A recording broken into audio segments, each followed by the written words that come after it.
I've been in the industry for 18 years, a long time. And I started out as a grave cook and worked my way into a professional kitchen. I got a degree in restaurant and hospitality management, manager ServSafe certified, and all the food handler shit, all the normal stuff that you're supposed to get. I've also trained a crap load of cooks and chefs throughout the years.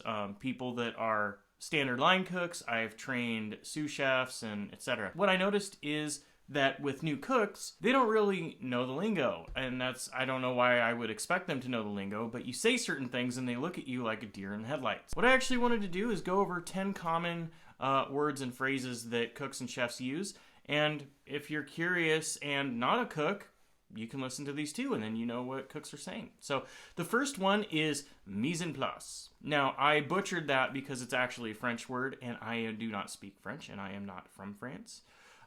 But mise en place, or what we generally refer to as just mise en place, is actually translated to everything in its place.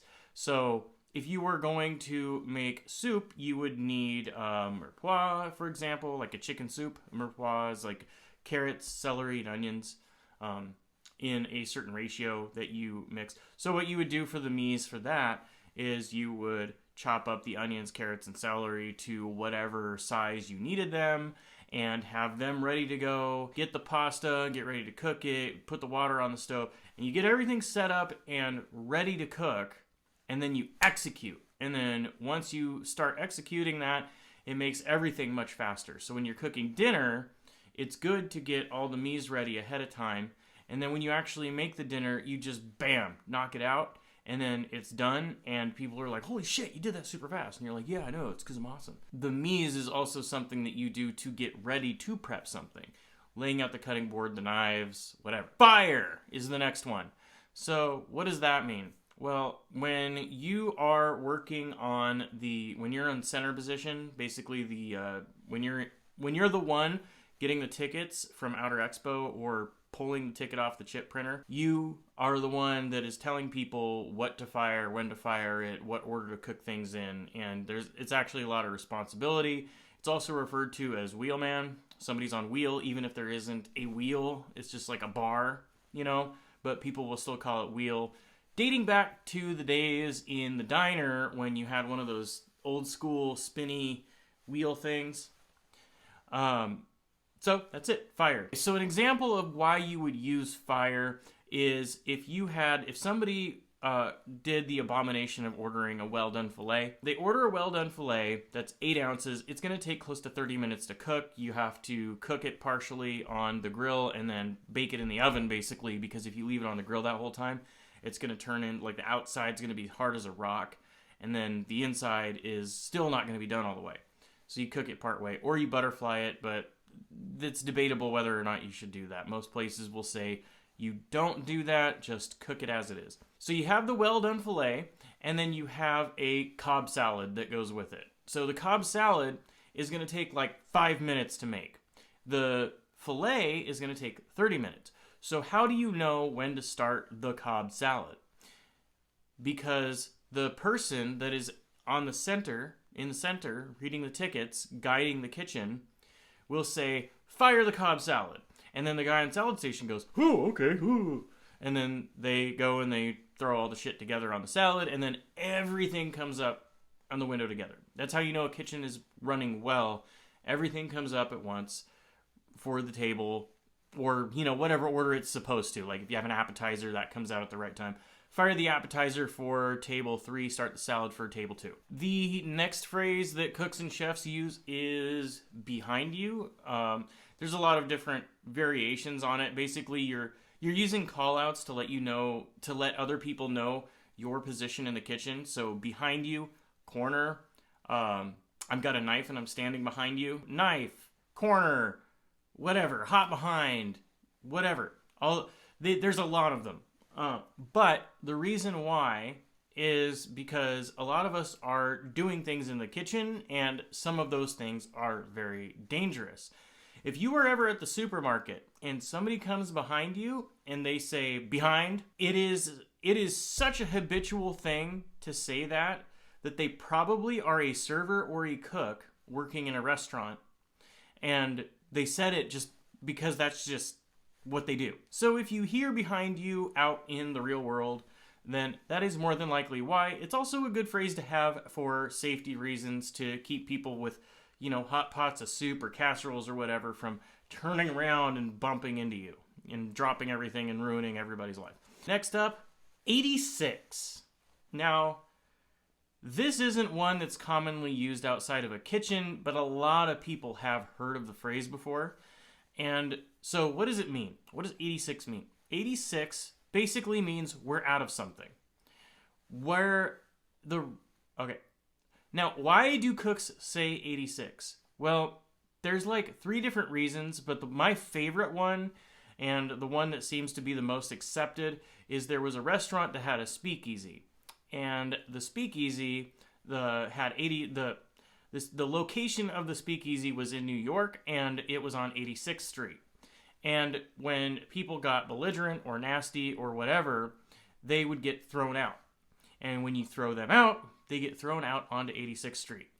And so they would start saying, 86 that guy. And so they would grab them and say, hey, fuck you, and then they would throw them out and whatever.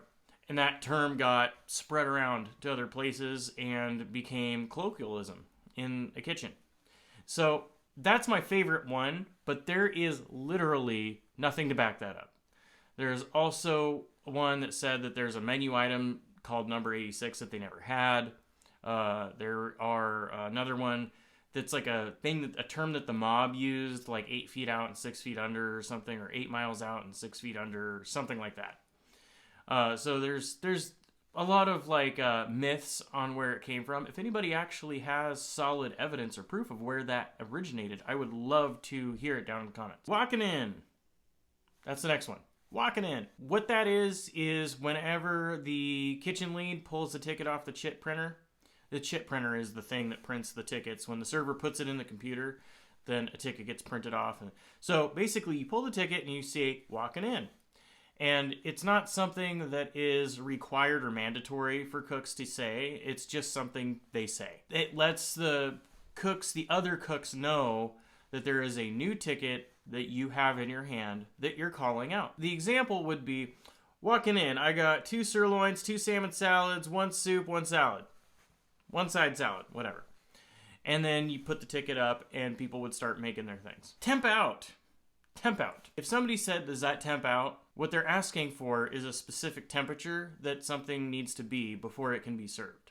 So, did the chicken temp out? They're asking if the chicken reached 165 degrees. But instead of saying, hey Bob, is that chicken 165 degrees every single time? Be like, hey Bob, did that tray of chicken temp out? Is the soup temping out? Did the steak temp out? So that's pretty much it. That's all it is. Number 7 is rush. Oh, I should have done that. I should have said numbers. Oh well, too late. So the next one is rush. Rush means make it fast. Go figure. Rush means make it fast. So what usually happens is typically several reasons why you would rush an order. So one of the most common reasons is because the server forgot to put the ticket in. She forgot to type in the table's order, and then she comes over and be like, can you rush table 3? And then we look at her and then kind of look at her judgingly, and then just make it normal anyway. It depends. Sometimes we will, sometimes we won't. Because the reason why we won't rush something is if we have a rail that's full of orders and then they forget to put a ticket in, if we move that ticket over here when we've already started all of these other dishes, then these other dishes can get congested and it can cause a lot of problems. So it's almost faster. Basically, we would sacrifice the time of these other tables that got put in correctly to make up time for a ticket that was put in late. So it's kind of like the many outweigh the few kind of thing. But if we have time, if we have the space, if it's something simple, if it's something that can be rushed, then we will. Because ultimately, we are in the service industry, and the guest shouldn't be punished because a server did something dumb. The other reason you would rush an order is because something got burnt or something came back from the... usually, if you're rushing something, it's not for a good reason. The kitchen should never be rushing things. It should just be functioning.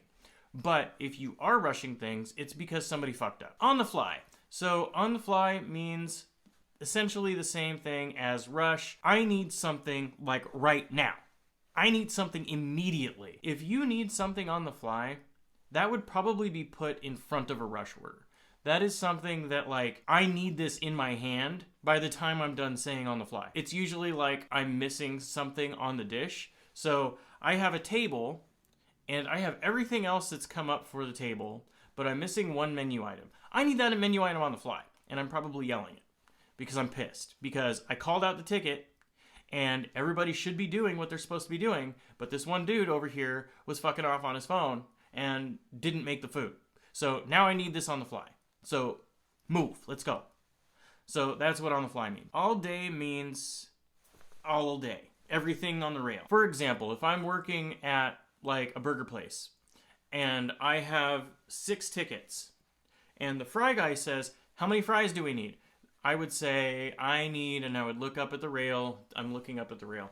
And, I'd count each order of fries on all 6 tickets. I'd be like, I need 5 fries all day. And so now he knows for everything that's currently up here, I need 5. Then if I get another ticket with more, I'd be like, I need 5 fries all day. Oh, make that 6. I need 6 all day. And be like, I heard 6. That takes us to our last one. Heard. Heard is the most commonly used word in the cook's language. It is the most common. The reason why is because heard is what chefs say to acknowledge that they heard something. Now you might think to yourself, well, like that's stupid. Like obviously they're going to hear you if you're yelling. Not always. If I'm on saute and I have a burner and I've got 4 pans, each with something different in it, and I'm sauteing 4 different skillets, and then the lead cook says that they need something else, they don't know that I'm paying any attention. I'm so focused on my saute station that I didn't hear that order. And that is how things get lagging when I said, hey, I need something on the fly. Because the saute person didn't say heard, and the lead cook didn't verify, and then the saute person isn't making the food. So they would call out, I need a shrimp scampi. And then they're over here waiting like, saute's doing their thing, and the lead cook's like, I need a shrimp scampi. The saute person says, heard.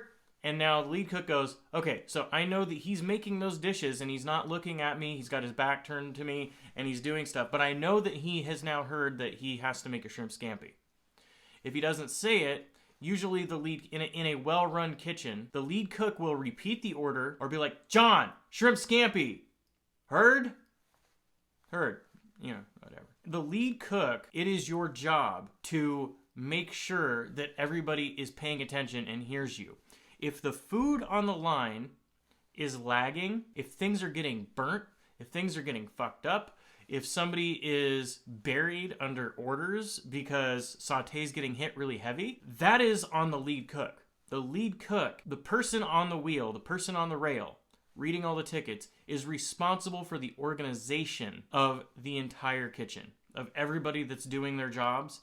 It is your job to be the conductor and to coordinate. Because of that, the lead cook needs to make sure that everybody is talking to them. They need to make sure that they're calling things out, and they need to make sure that they're using the appropriate phrasing and saying things like all day so people know. Those were the 10 phrases that every cook should know.